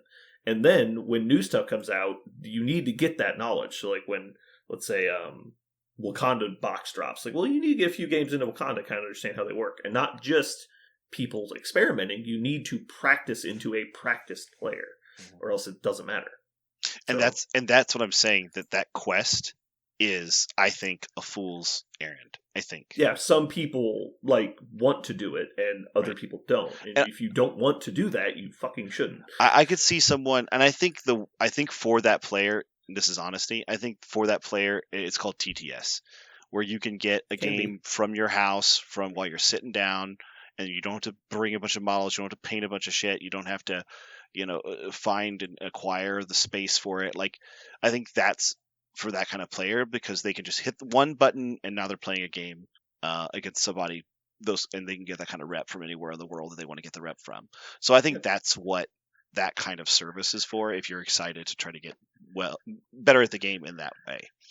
I think anyone who is like, I want to use in-person games to become a sweaty, X and O big con player. I'm going to say that. I'm going to say you're setting yourself up for a huge amount of disappointment. Yeah, I mean, we're kind of blessed for where we live. Like there is a very competitive player at almost every affiliation in the game within like 3 hours of my house, and we see them on a fairly regular basis. So I get those reps basically for free.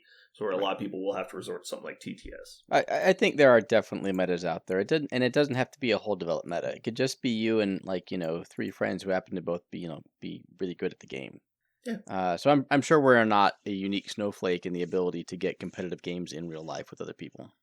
I'm just saying that because you're only going to learn so much playing against one other person. Or so obviously wideness of pool helps a lot, and I'm just saying that we have a lot of people that are willing to travel for events within a short distance from our house. I think the benefit of TDS is not the pool. I think Aaron's right. I think lots of places can get good enough players so you can get the reps you need. It's just just so that you can get the reps, the physical time, like you were saying, Brandon, about like playing 2 games a week. That can be hard to do if you have any other thing besides this hobby. It is restricted to a certain degree if you have to physically get somewhere and do it. It's a lot easier if you can just hit a button from a keyboard. But even then, if you're playing this game to meet people and you want to go to a con to have fun and have good games rolling dice, then TTS doesn't achieve that either. That's one of the reasons I think it's a big catch-22 to try to do that. But that's obviously, or else I would still be trying to do it, right?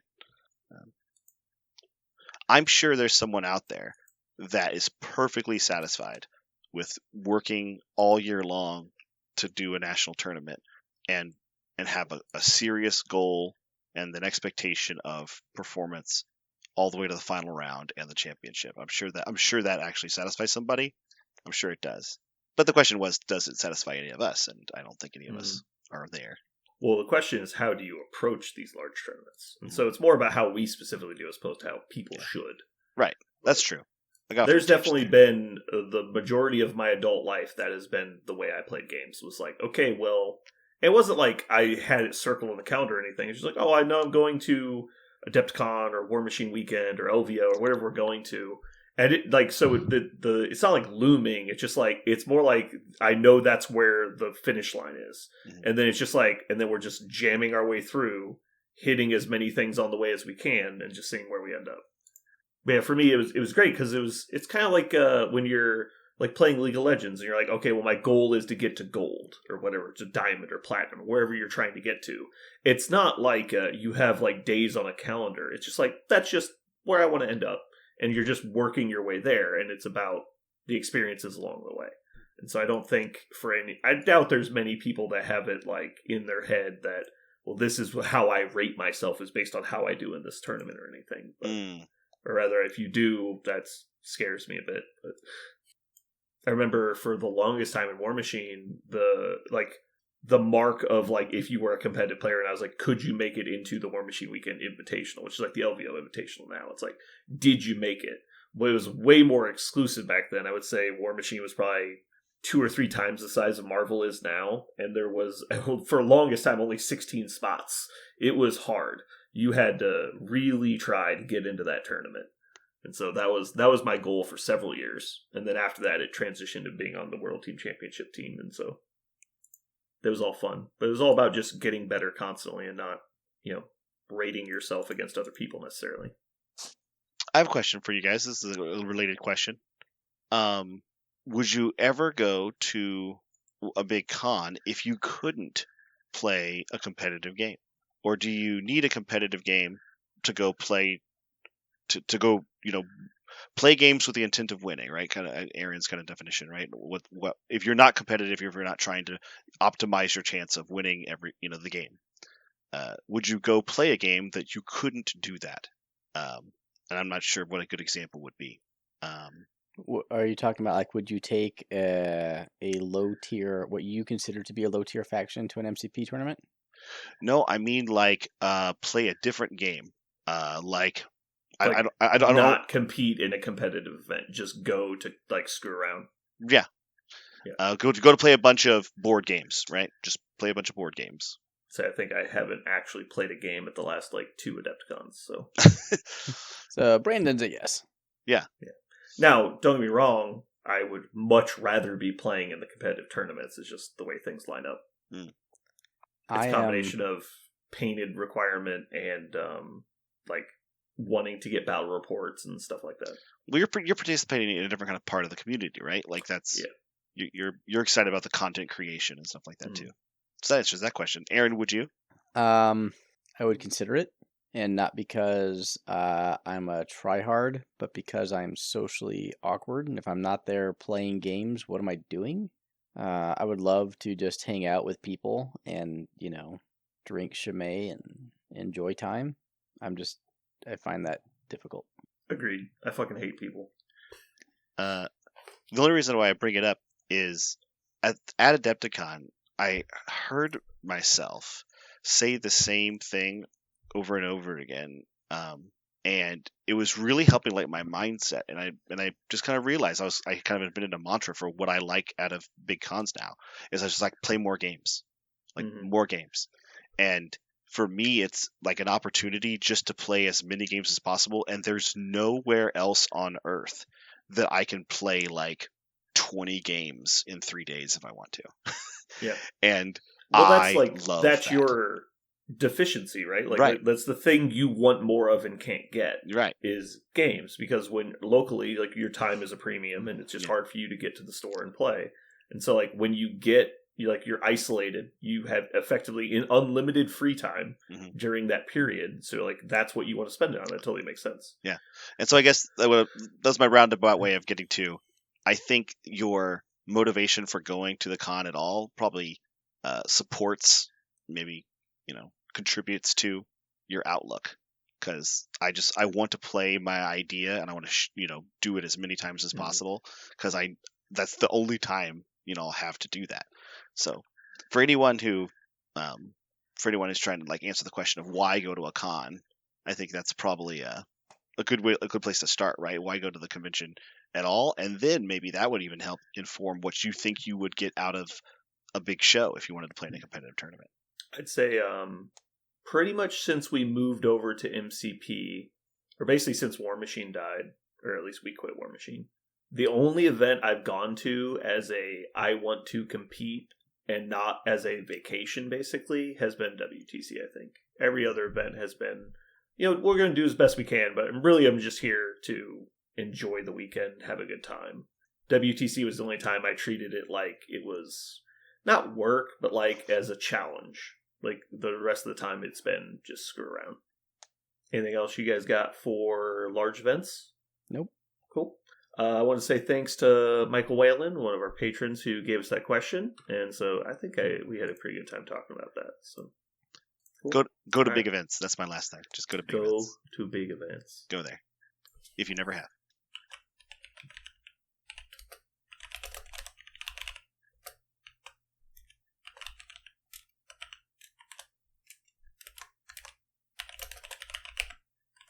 All right. Well, this has been Brandon. And Parker. And Aaron. And you've just listened to Strength and Cunning is Trash. What do you guys think? I like that. I think you need to bury the lead a little bit more.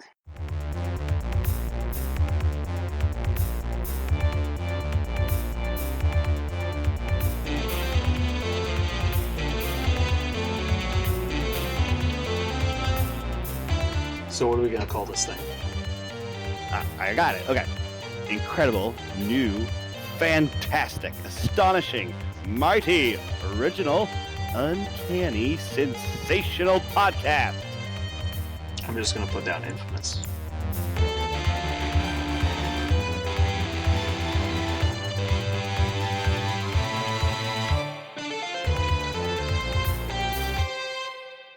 Oh, man. All right.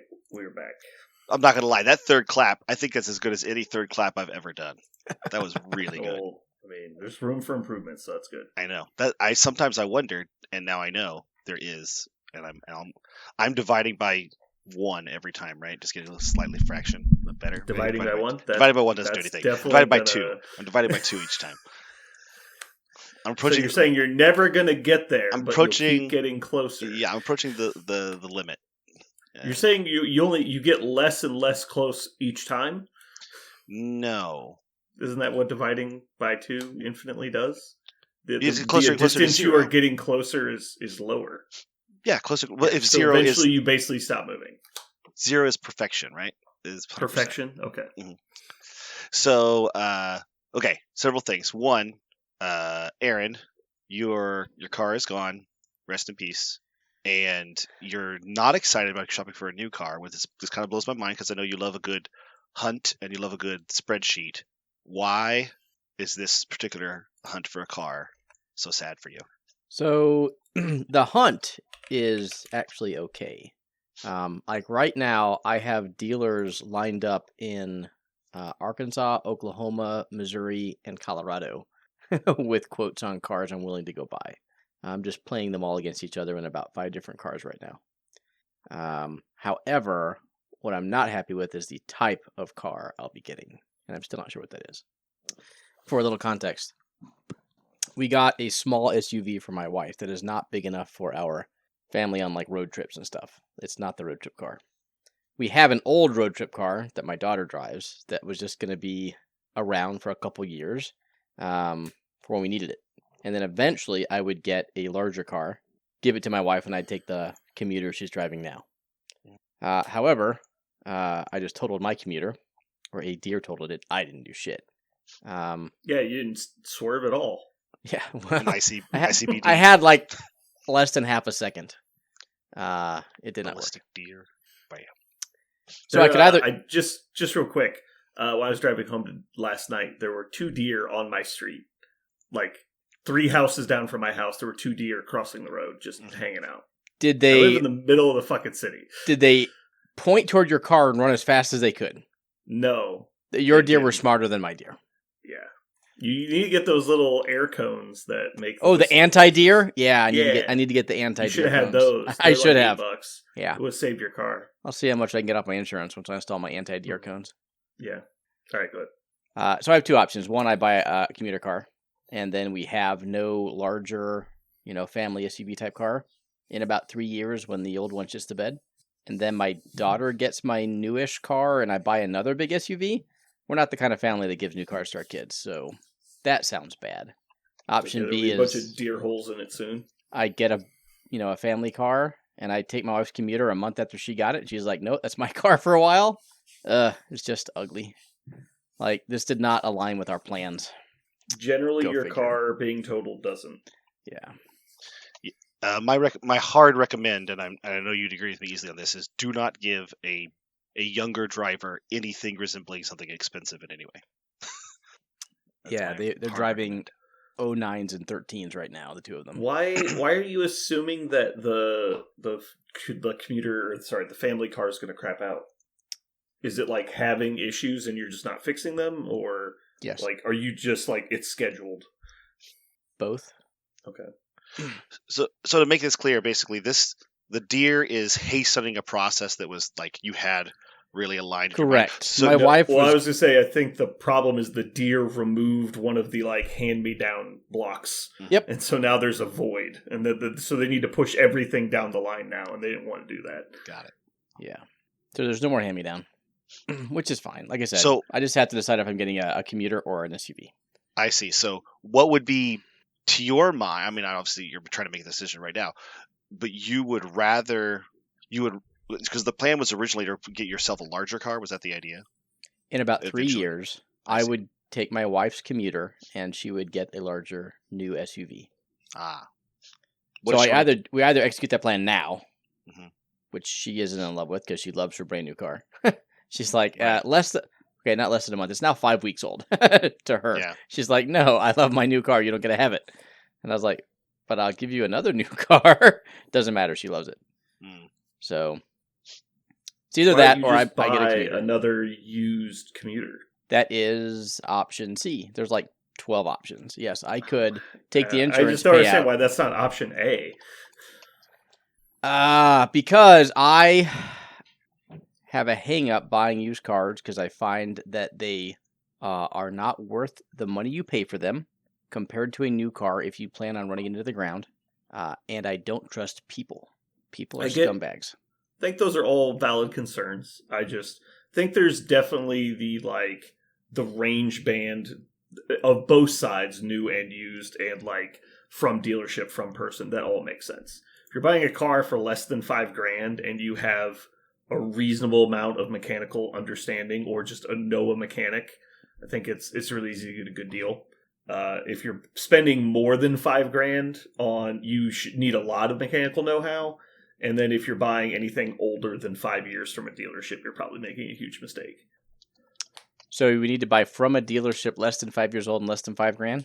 No, That- I'm saying okay. one of the Good, other. 'cause that doesn't- I don't know that why doesn't you tried exist. to mix those. Yeah, if you're buying from a person, I think there's a dollar limit that makes sense. Sure. If you're buying from a dealership, I think there's an age limit that makes sense. Okay. Because the dealership is just going to try and mask any problems they can and sell a piece of garbage to you. A regular person, I think it's all about you understanding humanity more than it is you understanding cars. Like understanding why they're selling it, understanding what the car has been treated like over its course, and you can generally tell that just by looking at the car. Like, did they take care of it? Is the inside clean? Is there stains everywhere? Like little stuff like that will tell you how they care about their car. And I don't know. Yeah, I I like not dealing with any of that and just buying a new car. Yeah. No, I get that. I I think if you add up the total amount of money I've spent on cars lifetime, I think it's less than $15,000. So it's just like I see people buying new cars, and I'm like, all right, sure, but like, admittedly, some of the cars I've driven have been huge pieces of shit. But So if you go with the SUV plan, what cars are your kids driving then? There's an 09 Yaris and a 13 Mazda 5 that they're driving right now. And They that will doesn't drive change. those until they stop working, and then they are responsible for buying a new car. Yeah, that makes sense. But the problem is that the daughter's car was their road trip vehicle. Yes. And so he's expecting that to shit the bed soon. And she's probably not going to buy another family-sized road trip vehicle as her next car. she Correct. shouldn't. So now it's on Aaron to buy it, and that would end up being his daily commuter, which doesn't make any sense. Right. Yeah, so he needs 2 cars. See, Brandon gets it. So No, I definitely get it. I just think this is easily solvable by buying cheaper vehicles. Just buy 2 cheaper vehicles for less than what you were going to spend on your random daily commuter. it's a possibility. May I interest you in Short Bus Marketplace and get an actual road trip vehicle? No. Yeah, that sounds absolutely terrible. I don't envy that at all. I don't want that for you. I mean, it's would, fine. Yeah. It's a first world problem, right? Like, I True. hate fucking... No, I think car problems are like the worst. I think I would almost rather be homeless than carless. the I've only been thing both, that so. really gets me is I, of course, didn't get what I considered to be the value out of the car.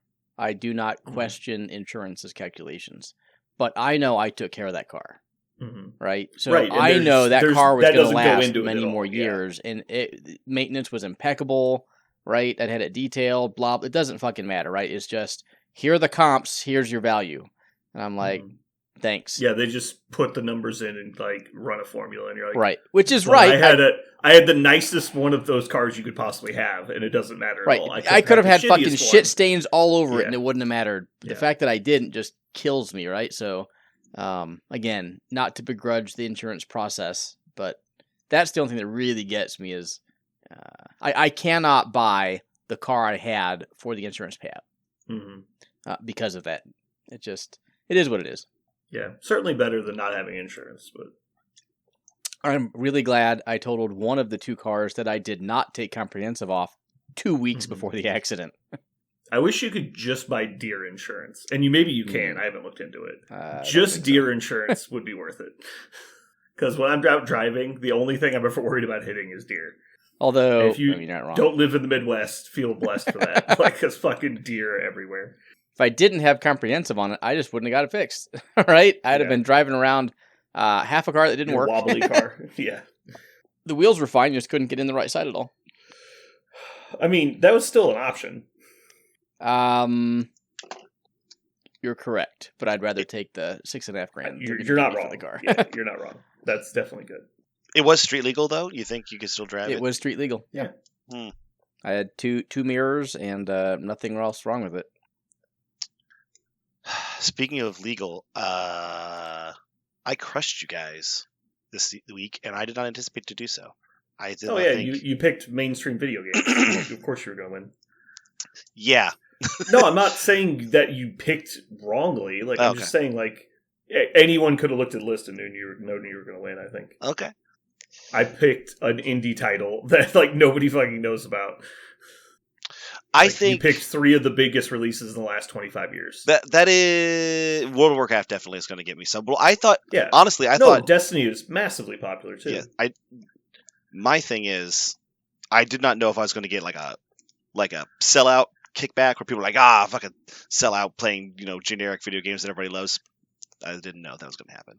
But this is usually why I try and do more specific categories, because then it becomes a lot more of you can only pick your real favorites. Because like if we did real-time strategy game, this obviously becomes like a dogfight, right? Where people are like trying to pick their favorites. You end up taking some titles from the same genre, or not same genre, but same like pool of games. Civ 3, Civ 4, and Civ 5. Right. That's not RTS. Choose those terrible games, yeah. So this week I have to name a new category. I know the one I want to do, and I don't know if you're going to approve of it based upon what you just said. I don't know if you think this is too broad. It probably is too broad. Let us help you, Parker. Let's just let say us it. help you. Just fucking say it. I want to do rock bands. Sure. I don't think that's a big deal. Okay. I mean, if you start breaking up into subgenres of rock and roll, then it becomes like now we argue about who's in what. And I would like to say grunge. Grunge? I'm going to say this now.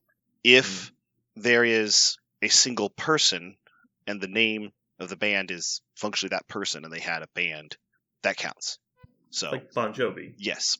You can pick Bon Jovi, even though it's not the name of his band. It's the name of the guy. That is the name of his band. Parker, I both highly approve of your selection and am forced to abstain. Why?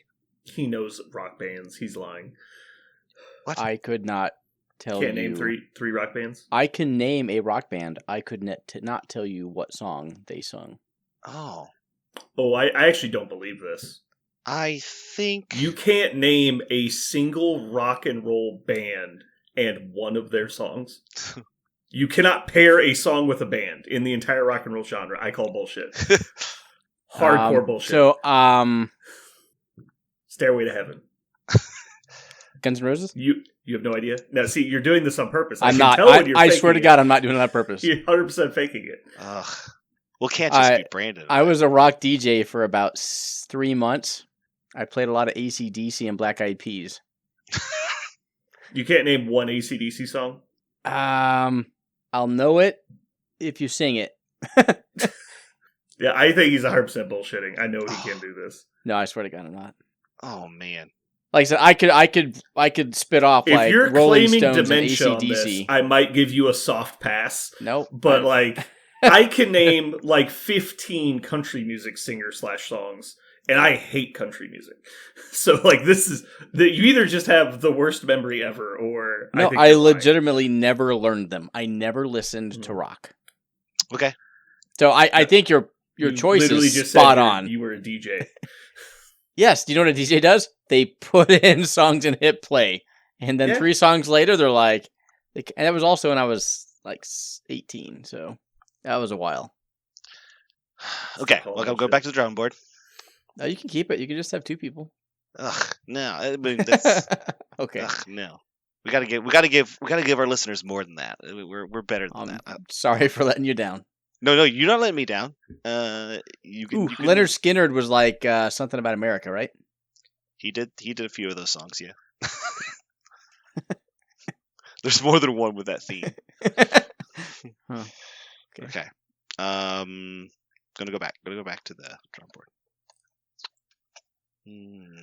Say, if we're gonna have 2 people, we should do anime. Because Aaron and Jeremy don't watch anime. Oh. This is also true. No, I'm just saying, if we're gonna do something with only 2 people, Jeremy can do rock and roll music later. We could do Dresden Files and just say, fuck Aaron. I'd have that would actually take research. I would have to go back and figure out which book was which. I know what my number 1 is instantly, but my God. The other 2 I'd have to go back and like look. You and Tyler both have the wrong opinion of what the best book is. The problem is I have to go back and look at like I don't remember the titles of the numbers. So I have to go back and be like, okay, which one was this one? I don't want to spoil anything for anybody who Let's see it. But like, I know what my number one is, but I don't know what the other two would have to be. I have to look. Okay. Okay, a category that Aaron could participate in. Well, Aaron, I mean, I've listened to a lot of music. Is there a kind of music that you could know who you've listened to? Favorite cocktail? 90s and 2000s country music. Yeah, we're not doing. He asked the question. The best part is you could actually name Taylor Swift and it would be accepted. I could absolutely do 90s country music. I know it, a ton of it by heart. I could do that, but I don't think you could, Brandon. Right? You're. Like I said, I could name them. I just don't like the genre. Okay, then we're not going to go. I'm not brain dead and faking. Pass. I actually, cocktails was on my short list. We could do that. Mm-hmm. Cocktails is a good one. And Jeremy drinks dog shit anyway, so it doesn't matter. Jeremy's like, mix it with Sprite Zero and I'll drink it. I'm like, that's not a cocktail. He's like, do it. I like specifically cocktails, not like brands of beer or something like that. I think cocktails are a good one.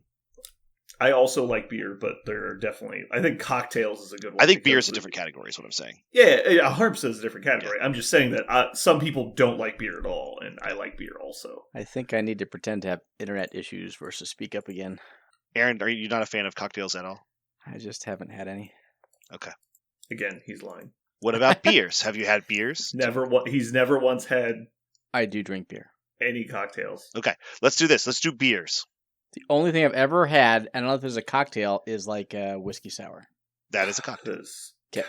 Then I have had one cocktail in my life. Mm-hmm.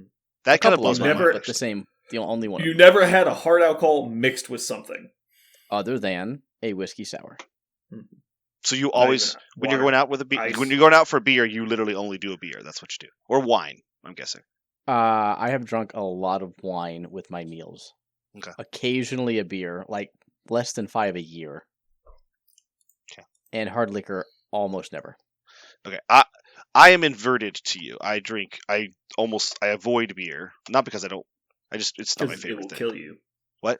Oh, it tastes terrible. Yeah, it hurts me. I don't enjoy it. The poison weirdly affects you in a negative way. I don't like the flavor. Doesn't bother me. It's the carbonation. It's something about. I mean, it is intensely carbonated, and that bothers me. Okay, what are we doing? Beer. We're doing beer. Ooh, okay. This is a category I can win. Mm-hmm. Beer genres or specific beer brands? Beers. No, specific beers. You go to a liquor store and you say, "Get me a." No, specific beers, not brands. Specific beers. You're not saying Budweiser the brand and all the beers. No. I mean Budweiser like specific beers. Yeah, I'm okay. just clarifying. Okay. Yeah. That's. I mean, that's. But I mean, what you just said, you could include the brand in it if for some reason the brand is important to what you like. Yes. Sure. No, Bud Light is the beer, but you're not saying Budweiser the company. But you're not saying light lager is your beer. You're not saying that. Right. Yeah. No, specific beers. Got it. Okay. That's what I wanted it to be. We're all good. Yeah. Just gonna have to pick some beers that make the kinds I like, but I can participate. All right. So I get to go first, followed by Aaron. There's only one problem with this. Because of my limited ability to enjoy I'm gonna steal all of Parker's stuff. You better not steal my shit. This is going to be shallow for me. I'm picking something that's going to be hard, but I'm going to do it. That's what she said. All right. You guys ready to go? How do you guys feel about moving this to where we do all of the preamble and then do the episode and then just leave? Do you like how we do the episode in the middle and then we have the beginning and the end? What? I think the warm-up is important, getting the conversation moving. That way it's not like really flat. I'm just curious if you like the fact that we kind of do the Mojo thing after, or if you'd rather do the Mojo thing and then just cut to the episode. I think doing the Mojo thing first would potentially be more interesting, because sometimes at the end we just need to cut off and go, especially when I'm tired of shit. Yeah, we're all pretty tired. I mean, I'm fine if we just do a pre-ramble. Obviously, it would be edited to be post, but let's give it a shot. One ramble and then a recording. I was just curious what you guys thought. I don't know if you liked the fact that we had the bookends, but I haven't given it much thought. It would actually make it easier to edit.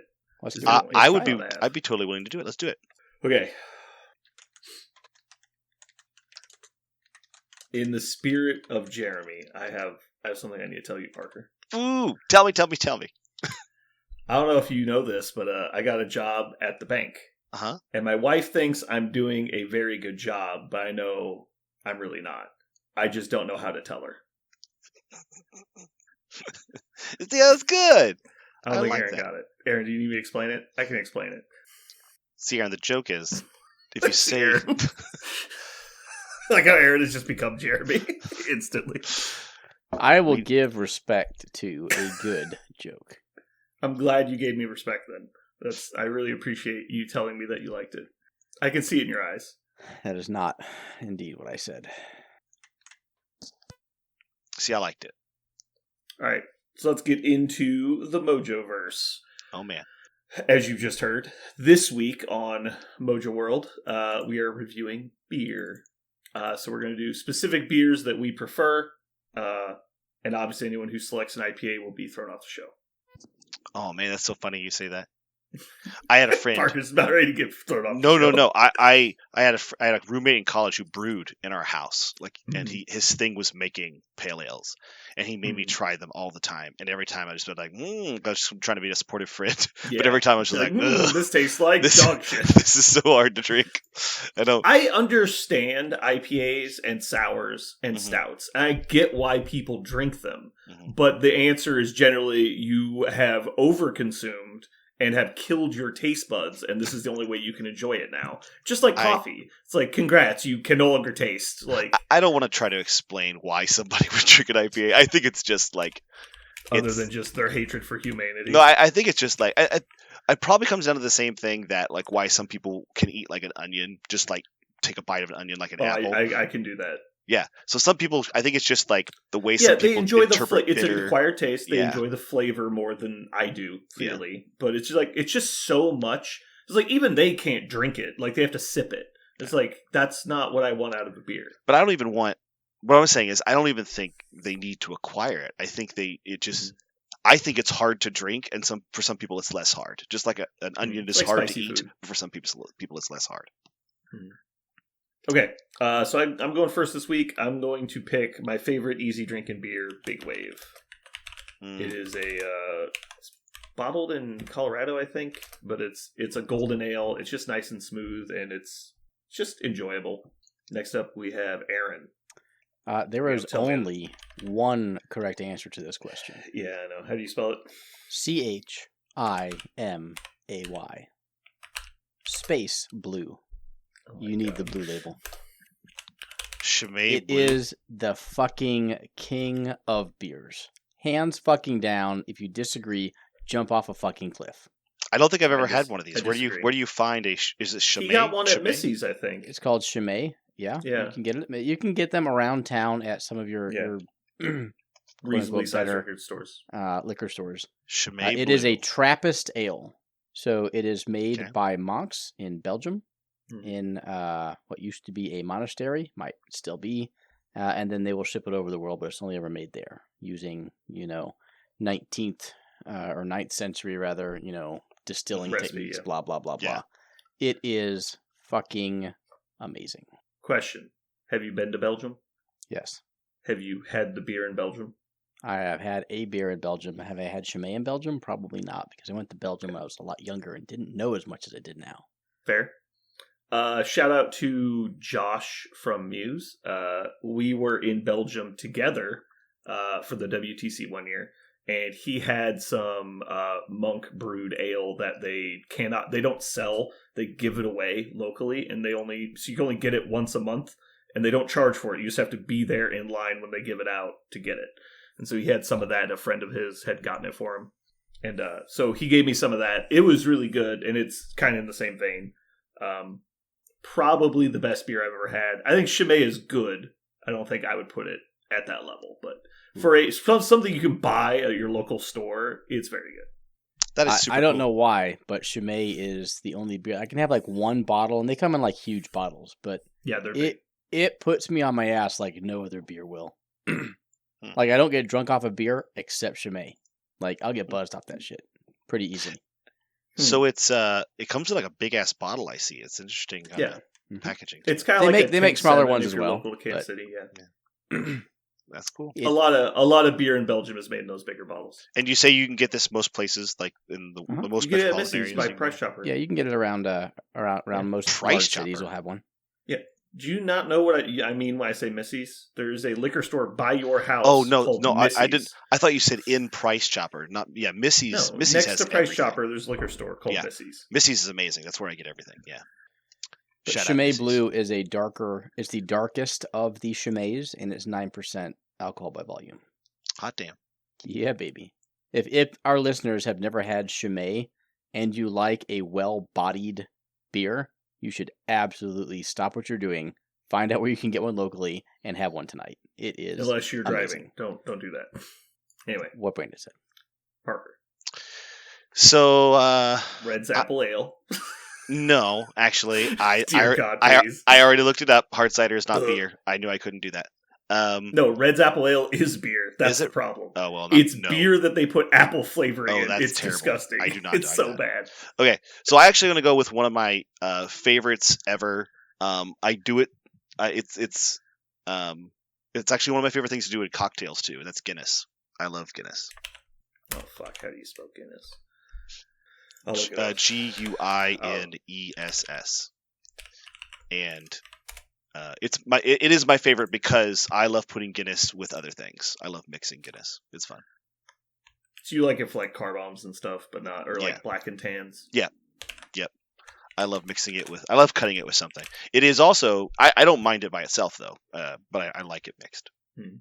I haven't had one in forever, so I should probably try it again. All right, your second pick. My second pick is going to be my my all-time favorite. I can always drink this. Is Newcastle. I love Newcastle Brown. British I've beer. had Newcastle. Newcastle's pretty solid. Mhm. Alrighty, Aaron, you are up. I am going to go with KC Beer Dunkelweizen. Why do you guys That's a pick good one. Dumb spelled names. KC And beer. now KC Beer is really, I could give a shit who makes it, but Mhm. the Dunkelweizen. So a Hefeweizen is a wheat beer. Weizen is how you spell the last part of it. But so the Hefeweizen is a wheat beer. The Dunkelweizen is a dark wheat beer. Is it just Dunkel or is it Dunkelweizen? So KC Beer calls it a Dunkel, but it's actually a Dunkelweizen. They just shortened it. Go ahead. That's fine. So basically, what I'm recommending is any Dunkelweizen, like dark wheat beers, chef's kiss. If I have to give, Everybody loves it. I'm not a huge fan. A call but I out. know that everybody around here likes it. yeah, if I have to give a call out, I will give KC Beer the nod as a local brewer of the Dunkelweizen. I'm just gonna put Dunkel. I think that'll be more clear which one you're saying. Sure, Because the Dunkelweizen is just the type of beer. that'll work. I don't know if Alright. I mentioned it, but it's Newcastle Brown Ale. I forgot that they made a bunch of Yeah, other stuff. it's that's it. I think they know what you mean. Yeah. I guess I'll put it in here. Alrighty.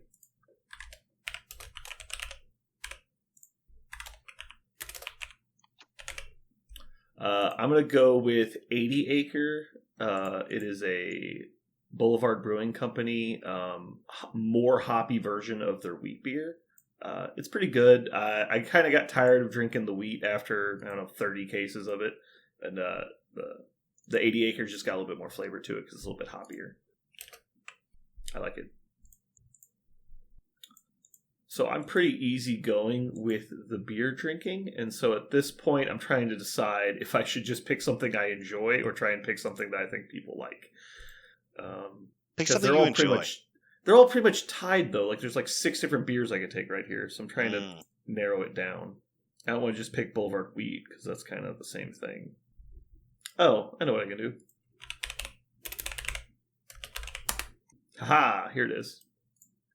I choose the beer that I enjoyed the most in Belgium, Brusse. And it's got like a little jester on the logo, but it's a looks like it's a blonde. It's very tasty. Brussezot. Highly recommend if you ever get a chance to try it. Aaron, your final pick. He's Googling frantically Boulevard Platinum. I want to choose a triple bock, but I've only ever had it in Germany. And you don't know what it was called? It's just just like a Hefeweizen. It's a type of beer that's 3 times as strong as a normal beer. Just have one of those and put you on your ass. Man, you love going hard. I don't to think paint you with your understand beers. the point of beer. There are lots of things you can drink to intoxicate you. The whole point is to enjoy it. No, this is how he enjoys it. I is enjoy what my I'm entire evening after I'm buzzed. How about that? Okay, well, can I introduce you to my friend Everclear? He will get you drunk. Yeah. We're gonna go with let's go with Blue Moon. It's actually what I'm drinking right now. I almost picked Blue Moon. It's just like a good standard. Like, it's not great, but it's just like it's available everywhere and it's easy to drink and it's Yes, got some good all of flavor. those things that you just said. Yeah. So whereas my first two were kind of like highbrow picks, this will be my lowbrow. You can find it everywhere, and I will never turn it down. Mm-hmm. All right, Parker, final pick. I'm actually going in the same direction as you guys. This is my beer whenever I'm somewhere and somebody says, let's get a drink, and I can't get a mixed drink. I'm like, this is almost always on the shelf. Stella Artois. I like a Stella. It's also it's a very light beer. It's the only light beer on my list, but I like it. I didn't pick one of those, just FYI. If I can see through the beer someone offers me, I will turn it down every time. I know. And normally I'm the same way. If it looks like elephant piss, probably tastes like elephant piss. Yeah, I for some reason there's something about Stella that I really appreciate. I like it. I wish I maybe somebody who's a beer aficionado could explain to me why I don't like so many lighter beers, but Stella is something I appreciate. But I don't know. Cool. Here's a funny thing. This is actually something I'll share. My grandpa is the one who turned me on to Stella, and he always salts his Stella. Mm-hmm. And I started doing that same thing, and it tastes really good. So specifically, I salt a Stella is how I do it at a restaurant. I think that's a British thing. I'm trying to remember. I don't knew know a where he British learned guy. He would always order his beers, and he would get a small can of tomato juice and salt.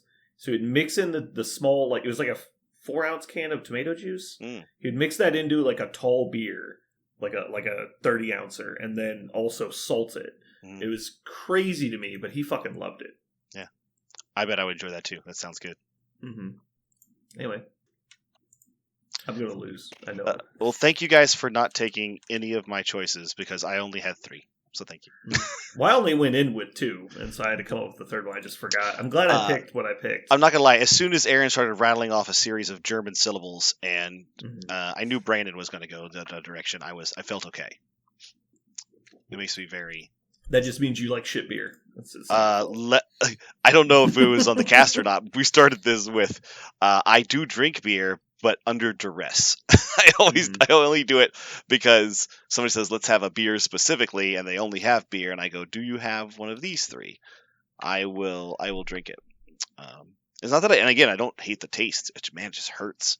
I have to be cool with pain to drink beer. Yeah. Well, in the words of Adolf Linkler, prepare to be emancipated from your own inferior genes. Yeah. That's one of the reasons why I always go for the hard ciders is because they don't carbonate those. And so... It's just the carbonation? Yeah, it's just the carbonation. Do you, like, it just, like, backs up in your stomach? Or, like, you're just adverse to the CO2? Like, it's, I think it's called the epiglottal sphincter. It's the muscle that tightens between your stomach and your esophagus. If I ingest carbonation, I really struggle to keep it down, and it gives me a huge amount of acid reflux. Okay. So what if it's like flat? It's better. Almost doesn't do anything at all.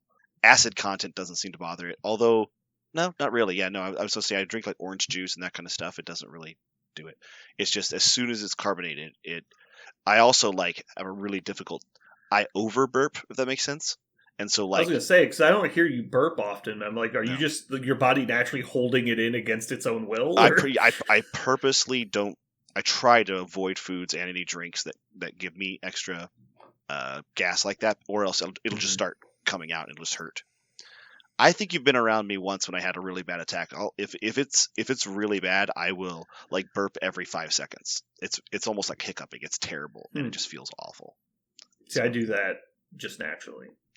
Yeah, there was a time in my life when I didn't do it. I remember when it happened. I was 20 years old the first time it happened. It was just terrible.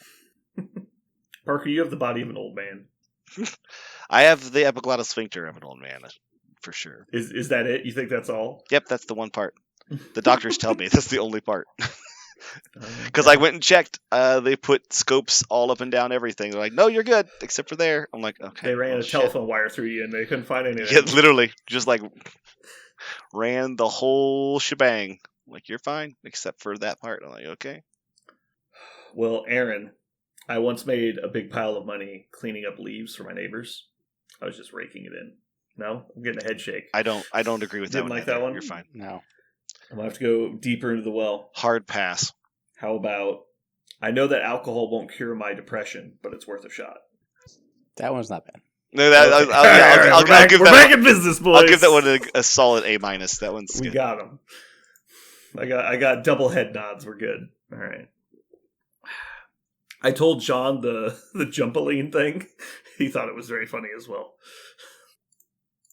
Okay, here we go. You guys ready? Let's roll. Let's roll.